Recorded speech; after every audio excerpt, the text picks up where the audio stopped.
Fiesta.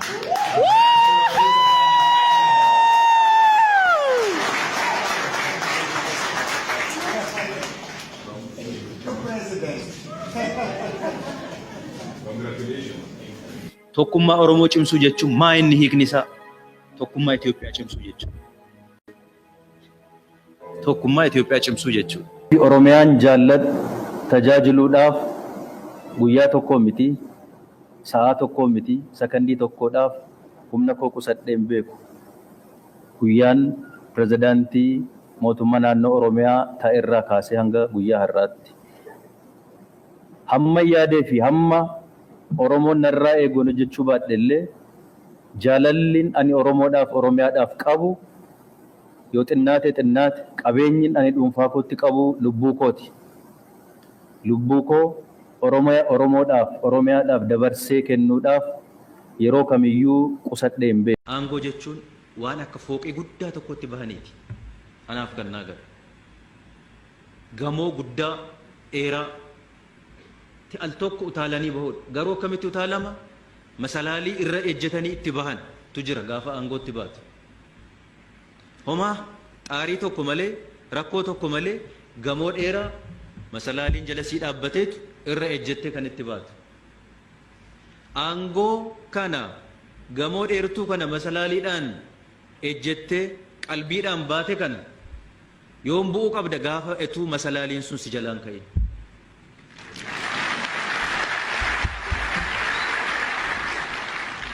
Yoo sana ta'e akkuma qalbiidhaan ejjettee itti ol baate qalbiidhaan ejjetteet iddoo kee duriitti buute jechuudha.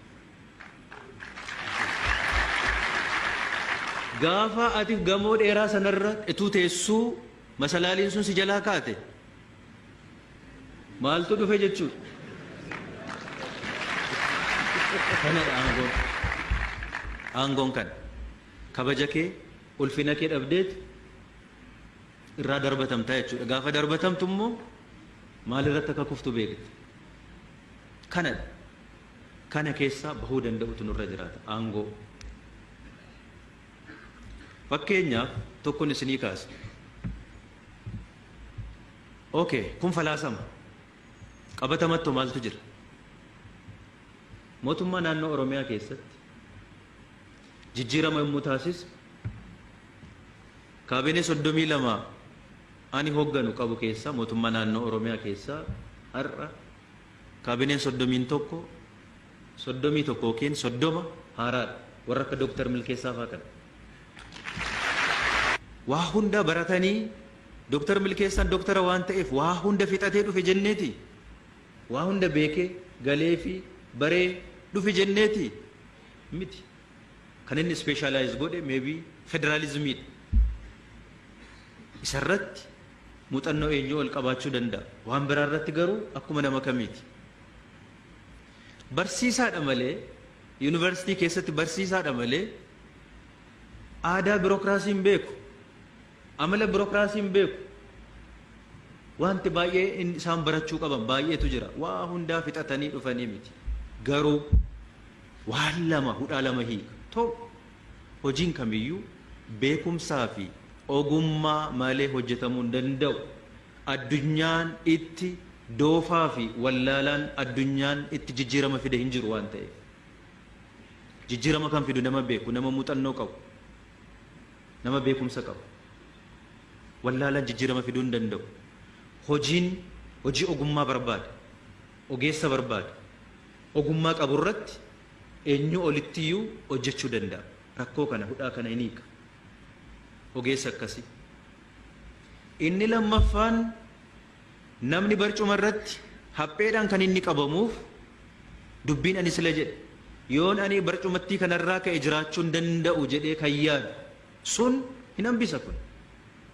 Dooktar Milkeessaadhaan waggaa tokko booda fayyaa ta'ee hammarraatti waan nu hoogganteef fayyaa ta'eeti amma barcumattiin hankee miti etoon jedhee xalahaa kenneefi fayyaa ta'ee yuunivarsiitii koottan deebi'a naan jedha malee maaliif na kaaste naan jedha.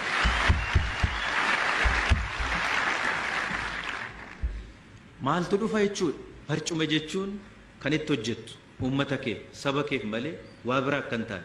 Aangoo jechuun ija dhuunfaadhaan yoo ta'e dhimma dhuunfaadhaaf yoo ta'e useless akka inni ta'u gootaa jechuudha. Falaasama aangoo malee jireenyi hin danda'amu, aangoo malee qabeenyi horatamuu hin danda'u jedhamee jiru kana keessa biyya duubatti hafaa akka keenyaa keessatti siyaasnii fi aangoon lubbuu ilma namaa nyaatu. Kana keessatti dubbii kana qalbiidhaan jijjiiruun barbaachisaadha. Aadaa isaa jijjiiruun barbaachisaadha waan ta'eedhaaf.